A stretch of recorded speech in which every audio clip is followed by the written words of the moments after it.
Hello guys, it's B, and welcome back to my YouTube channel. Today, we are going to be covering the only good survivor perks in the game. I have made a list in my phone, and we're going to be talking about each of these perks and what makes them good, what makes them worth running, and I would like to point out in advance that this is a very general list, and it's very generous too. It makes the term good very broad, and even doing so, there are still only 18 perks for survivors that I believe are worth running and that you should run. The reason I'm making this video is because due to my recent TikToks, I've gotten a lot of backlash for saying that certain perks are so genuinely bad that they sandbag the team you're playing with, whether that's your friends or randoms. So yeah, we're going to be talking about the 18 survivor perks that are actually worth running. And yeah, we'll talk about why as well. I hope you guys enjoy this video. Alright, first, and this is in no particular order, I want to point that out. This is in no particular order, I'm just going in alphabetical order, okay? First we have adrenaline. I feel like this one doesn't really have to be explained, but we'll explain it anyway. So adrenaline, once all generators have been completed, you instantly heal 1 health state and begin sprinting at 150% of your normal speed. This perk ignores the exhaustion status effects, so if you have like sprint burst or lithe and you were exhausted from that, adrenaline will still proc. It'll wake you up against Freddy if you're asleep, and it causes the exhausted status effect for 40 seconds. So that is adrenaline. It is a meg perk.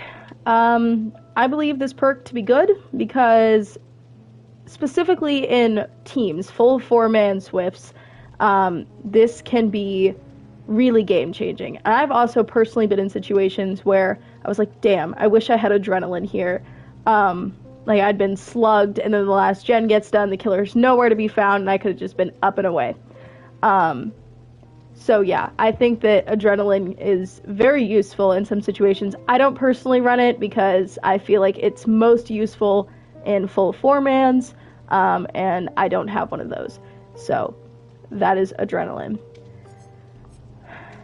Next we have Bond. Bond is especially useful in solo queue. It is a Dwight perk, and Bond just shows you the auras of all the other survivors in a 36-meter range. This is not affected by distortion. I've actually received that question before. If your teammates have distortion, will Bond work on them? Yes. Distortion only applies to killer aura reading. But yeah, Bond just shows you the auras of other survivors. So if you need a heal, if maybe you have Prove Thyself too, this can be good to know where other survivors are to complete gens together. Just all in all, I feel like it's really useful, especially in solo queue. As somebody who's played a lot of solo queue in my day, Bond is especially useful. It really helps to know where your teammates are because you can't just ask them. So that is Bond. Next, I don't have this perk, so I can't pull it up on the screen, but it's BOON Exponential. This is actually the only BOON perk that made the list, and not surprisingly, the rest of them suck. But BOON Exponential barely made the cut, and let me tell you why.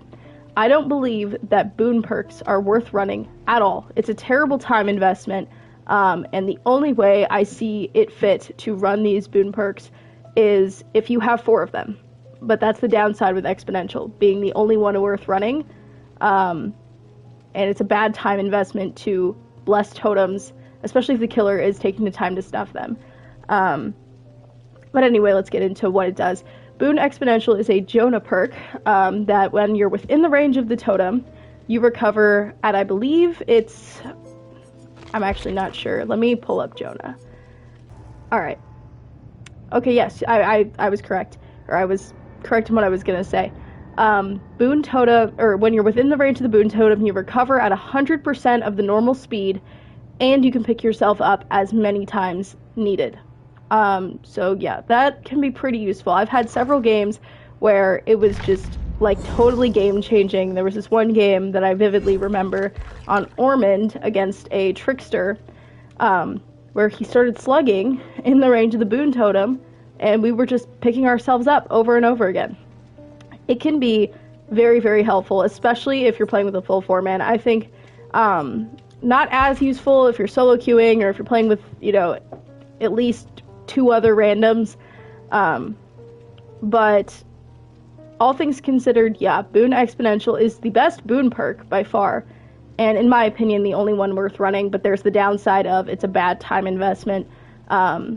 This is probably in terms of the 18 perks that we're going to go over, Boon Exponential is probably the one that was closest to not making the cut on this list. So just keep that in mind. Next is, where is it? Oh, I don't have it on Ada yet, but I do have it, is Dead Hard. Dead Hard is an exhaustion perk. It's a David King perk, but it's an exhaustion perk that after being unhooked or unhooking yourself, you have the ability to press your active ability button while being chased by the killer. You will do a small dash forward, and in that time, you have endurance, okay?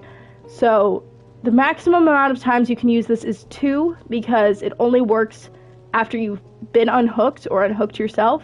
So, and you can only get hooked twice before you die. So the maximum number of times you can use this is 2. I don't personally think, I mean, this perk used to be way better than it was. But I still believe it makes the cut for the, you know, survivor perks worth running list, simply because it gives you a free hit, essentially. It gives you that little extra bit of, like, what you need to survive. I've seen this be used in the exit gates before. That can be really, really nice. But it's also, I don't want to say very difficult, but fairly difficult to time. I've taken it into, like, customs games before and everything, and I found it pretty difficult to time. But you'll get it down eventually if you choose to run this. And all things considered, definitely makes the cut for a list of survivor perks that are actually worth running. And next, and this is in my build, we have DS, or Decisive Strike. This is a Laurie Strode perk, and it is an anti-tunneling perk. After being unhooked or unhooking yourself, it will activate for the next 60 seconds in Tier 3. If the killer picks you up again in this time, you will receive a difficult skill check. They say difficult skill check. It's the size of an overcharge skill check. And if you hit this skill check, you will get off the killer's shoulder, and for free. You just get off the killer's shoulder. Obviously, they can continue chasing you, but they'll be stunned for 3 seconds after that. And yeah, so that's what Decisive Strike does.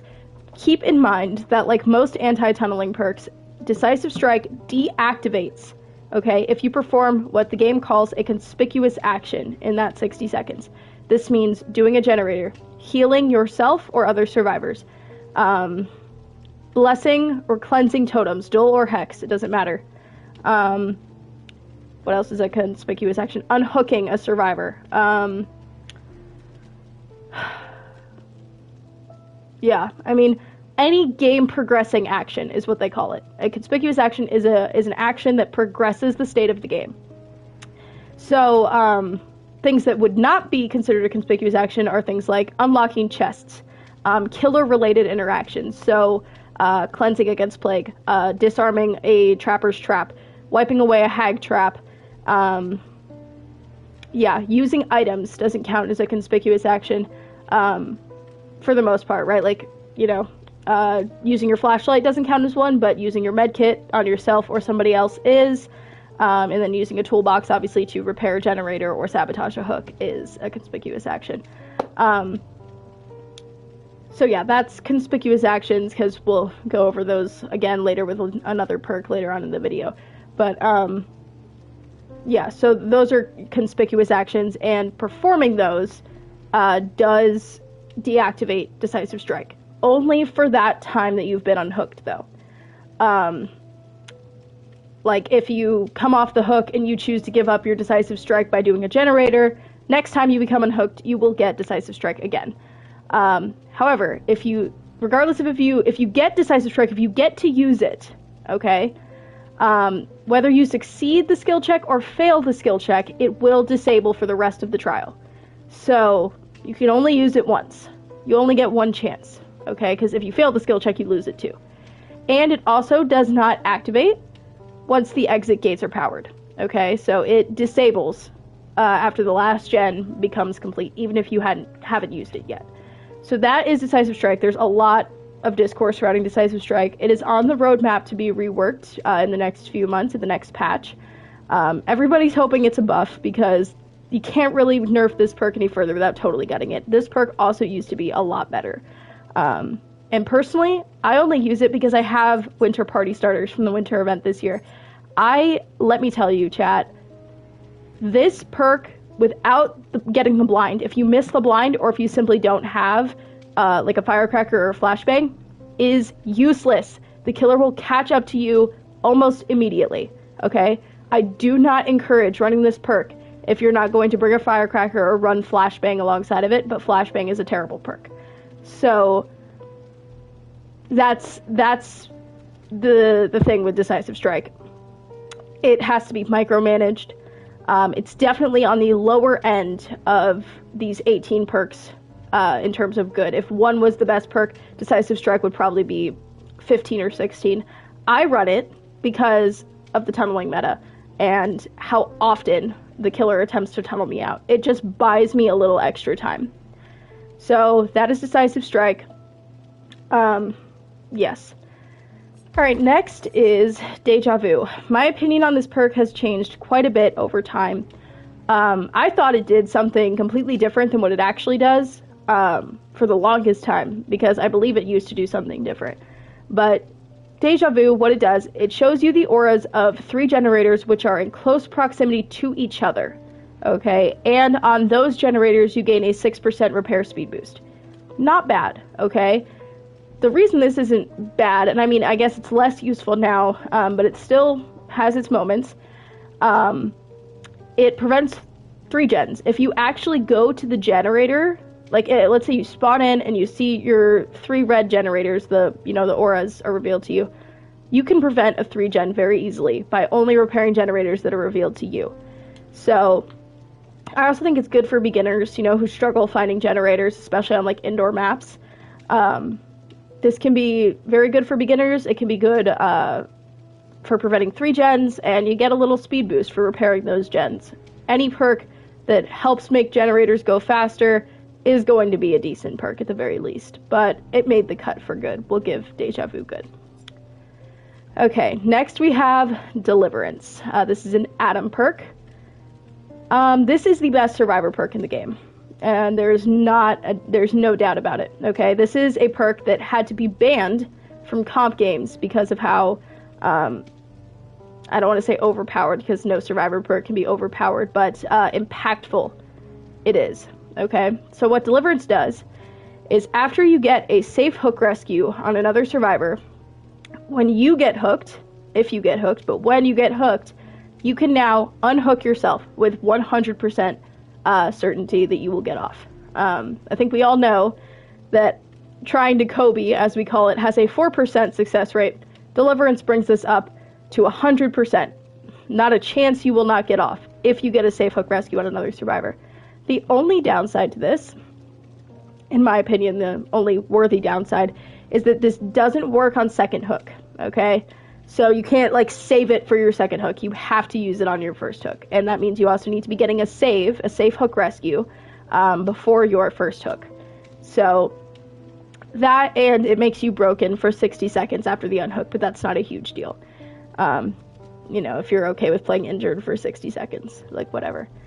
But yeah, Deliverance is a very, very, very impactful perk, because when you use it, especially if you're playing with people who know you have Deliverance, they get to stay on gens. Nobody has to get off and come rescue you. They get to stay on gens, they get to keep progressing the game because you were able to save yourself. Deliverance can really be game-changing, and I encourage everybody who hasn't needed to change up their builds like I have to incorporate anti-tunneling perks to run it. If an entire 4-man team runs Deliverance, everyone will get to use it except one person, because somebody has to be the first person hooked. So it can be very, very impactful. Deliverance is the best survivor perk in the game. Alright, next we have Distortion. This is a Jeff perk. With Distortion, you start the trial with 3 tokens, and when your aura would be shown to the killer, the perk activates and a token is consumed. For the next 10 seconds while the perk is activated, your aura and scratch marks will not be shown to the killer. The perk doesn't activate when you're in the dying state, so it doesn't work against like Deer Stalker. And you regain a token for every 30 seconds spent inside the killer's terror radius. Not bad. Especially with, you know, a lot of killers running barbecue or lethal pursuer. And it's also just really good for information. If you're playing with, you know, at least one other person and you lose a token, as soon as you spawn into the game, you can tell them, oh, killer has lethal, okay? Or if you lose a token when somebody gets hooked, oh, killer has barbecue. Or the killer kicks a gen and you happen to be nearby, you lose a token, oh, killer has nowhere to hide. Just things like that. Okay, it can be really helpful for your team to know these things about what perks the killer has and, you know, playing around them because of that. And it protects you a little more. It protects you from, you know, being the person that the killer comes after, whether it be because of lethal or barbecue. It's just like a little extra shield. And I used to run Distortion, and I did run it actually during my Hardcore Survivor Challenge quite a bit. And it's a genuinely good perk. Yeah, Distortion is good. Alright, next we have Hope. Hope is a lot like Adrenaline, except you don't get the health state, and you also don't move at 150% movement speed. You gain a 7% haste, so you move at 107%, but it's indefinite, okay? You will move that quickly until you escape the trial, or until you die, okay? So, this perk is also one that kind of like barely made the cut. I feel like it's more fun than it is useful. Because if you're running Hope, why would you not run Adrenaline, you know? Because Adrenaline gives you the health state, you move faster, even though it's only for 5 seconds. It gives you the health state, right, which can be very, very useful. So, that's not to say that Hope isn't good, I just feel like if you would run Hope, why wouldn't you run Adrenaline? Although I've seen survivors run both Adrenaline and Hope, and I feel like that's a little nastier than just Hope or just Adrenaline. So it has its place. It can be useful. You know, it's a lot harder for the killer to catch you when you're moving much closer to their speed than you were before. Not that it'll be impossible, but it has its place. Next is Kindred.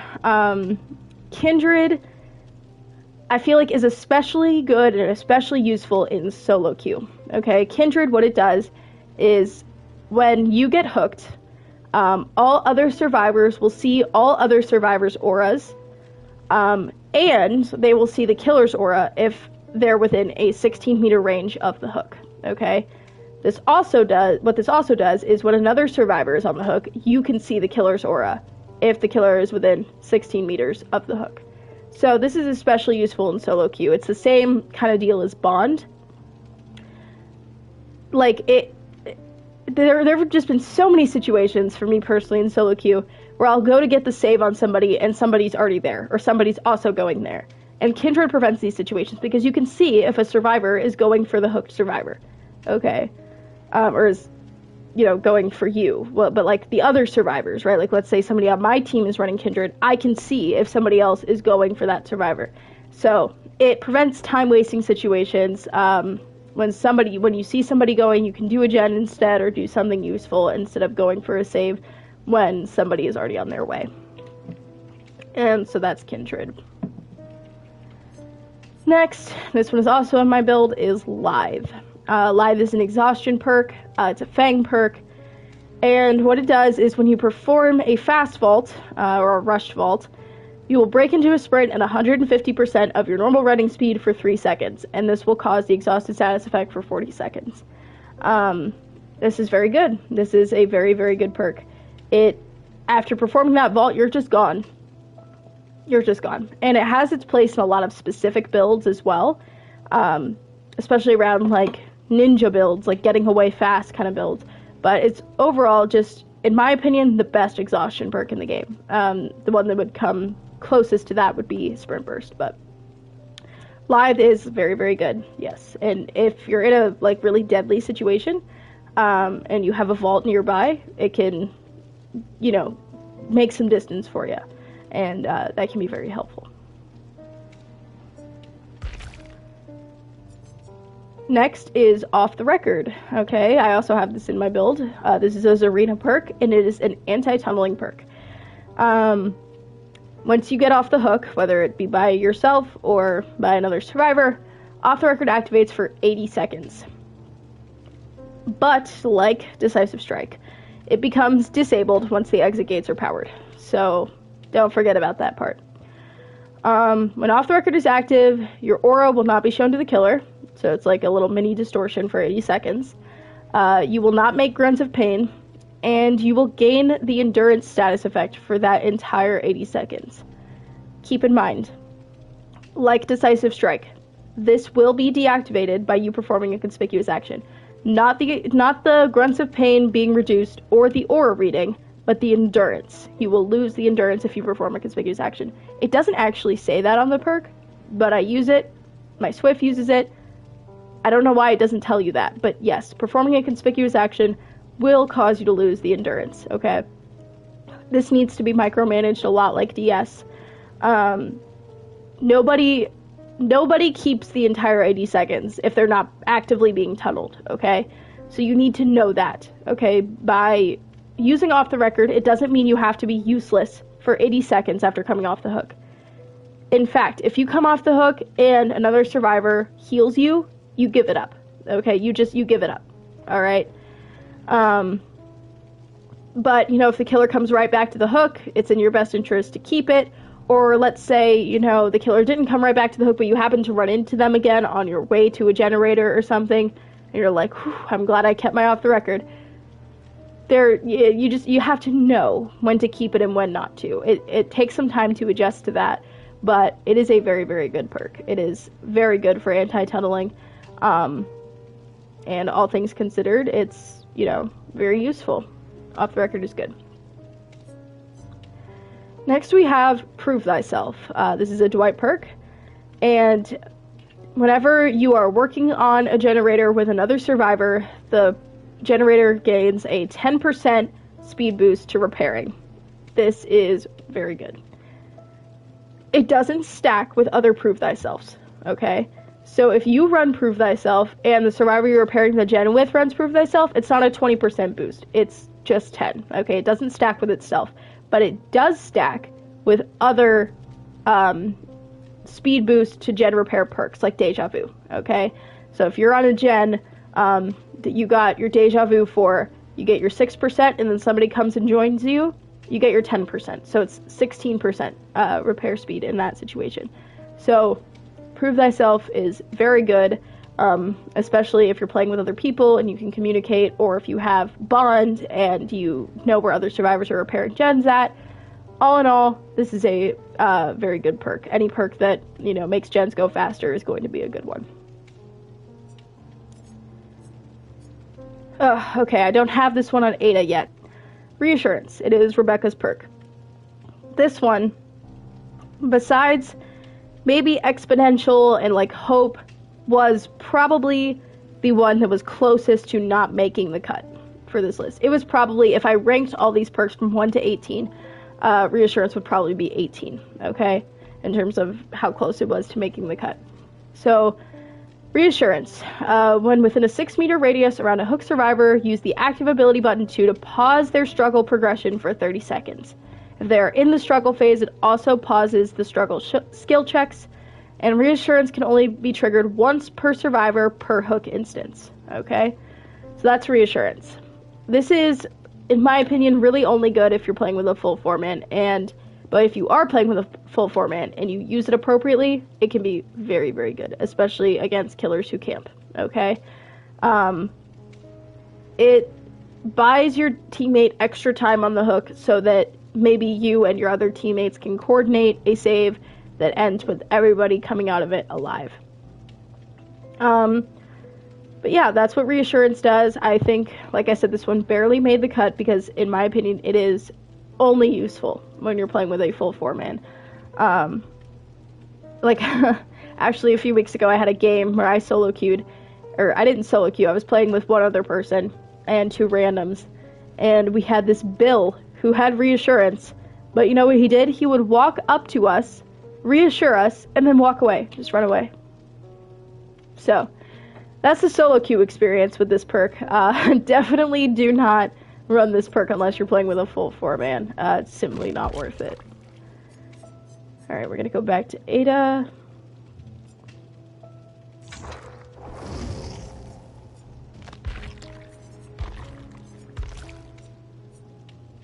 Oh, where is it?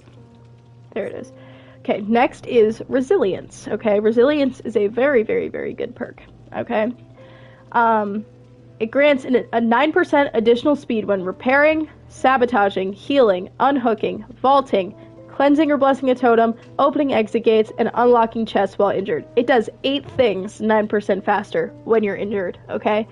I especially like this perk because it encourages you to play injured. It encourages you to not waste a whole bunch of time healing, especially against specific killers, and you get a lot of value out of it. Yeah, like, I don't think there's any other perk grants 9% addition. Yeah, I don't think there's any other perk that does 8 different things faster. That is very, very good, okay? Especially if you're running perks that make you broken, okay? Not that those perks are good, they're actually horrible, but if you're going to run them, by all means, you should be running Resilience, okay? At least get the benefit out of doing things faster if you're going to be injured, okay? Another example of when this is very useful, and I can attest to this, is against the Plague, okay? I'm a Plague main. When I play Killer, I'm a Plague main. And Resilience has, like, screwed me over completely. Because when survivors are smart and they don't cleanse, Resilience makes them do everything faster while they're, you know, broken and infected. So, Resilience is very, very good. They're, even in, you know, even in builds where you're not running anything else that'll make you broken, it's still very good. Very reliable perk. Alright, next we have Sprint Burst, okay? This is an exhaustion perk, it's a Meg perk, okay? And, when you start to run, you break into a sprint of 150% of your normal speed for 3 seconds, and it causes the exhausted status effect for 40 seconds, okay? Very simple. It's self-explanatory in the name. Although, this is my fiance's exhaustion perk. This is the one that he uses. And I'll ask him, like, why are you walking around? You know, like, why are you just creeping around? He's like, I don't want to use my sprint burst. So, this is why I think it's not as good as Lithe. Lithe, you decide when you use it, and if you're not willing to micromanage sprint burst, you don't decide when you use it, okay? So, although some people are willing to micromanage it, like my fiance, it's really an individual thing. I think sprint burst is still very good. If not better than Lithe, it is the second best exhaustion perk in the game, no doubt. So,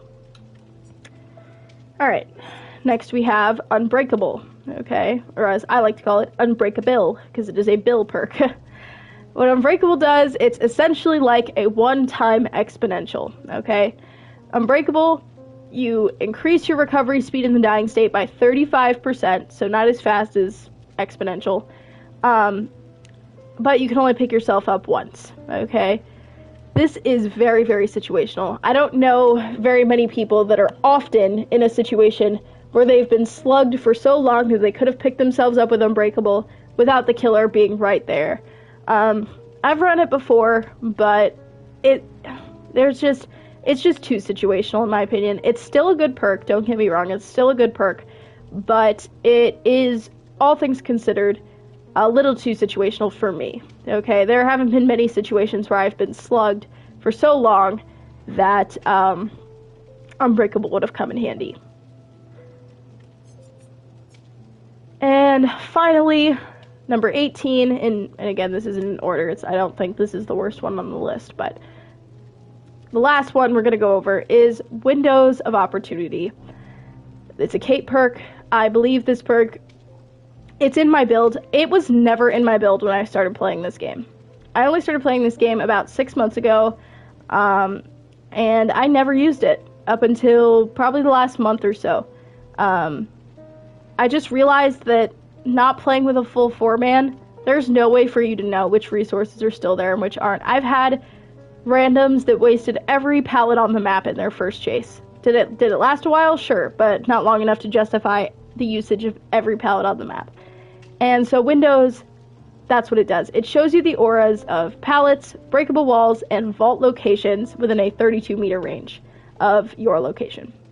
So it's, you know, all things considered, I think it's very good for beginners, even though when I was a beginner I didn't run it, and then I started running it. So, yeah, it's a very good for solo queuers, for beginners, and yeah, it allows you to do a little bit better with chaining resources together if you, you know, struggle with that a little bit. Because for me, it didn't really help me as much in knowing where things are, because I feel like after a certain amount of time, you start to know where most pallets are, like where most pallet spawn locations are on the map.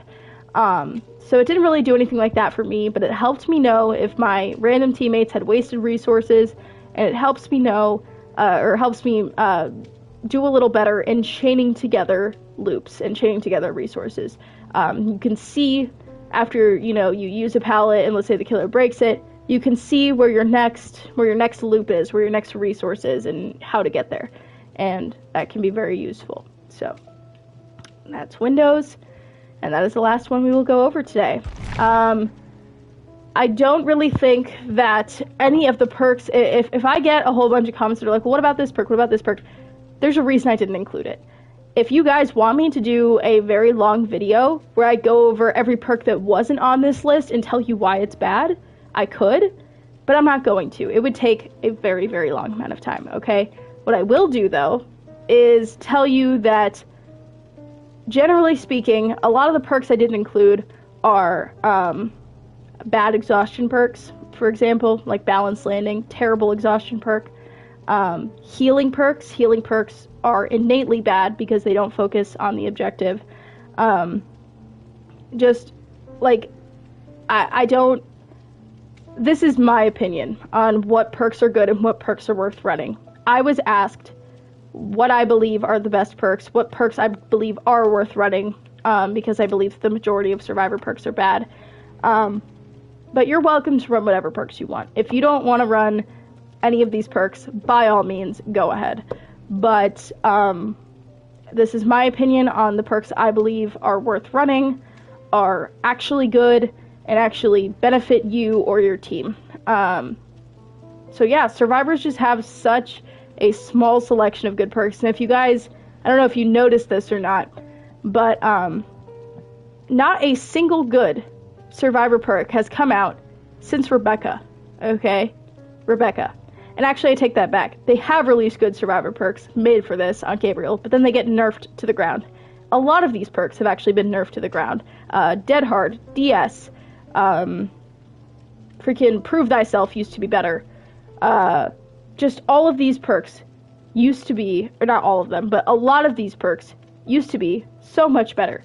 And there are actually a lot of perks that used to be good that now people just totally ignore because they're not good, and they didn't make my list because they're not good anymore.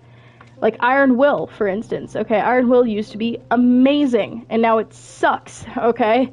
So it's just, if you don't want to run any of these perks, fine, okay?